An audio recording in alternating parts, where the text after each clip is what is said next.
en contra de la retallada de la Generalitat en sanitat, però també en educació, serveis socials, transport. I estem aquí per defensar els nostres drets i evitar anar 100 anys cap enrere.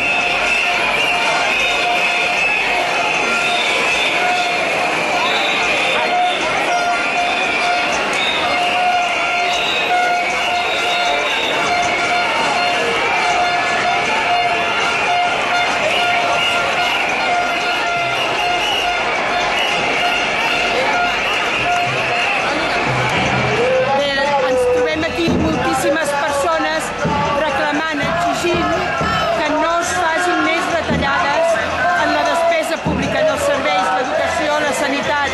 Els serveis d'atenció a les persones no es poden retallar. El benestar de les persones ha de ser el centre de les polítiques.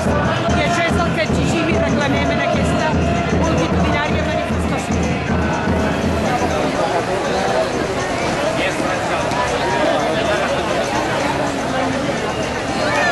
Convergència l'ha acabat de matar. Estava en llista d'espera, però s'ha cansat d'esperar ja.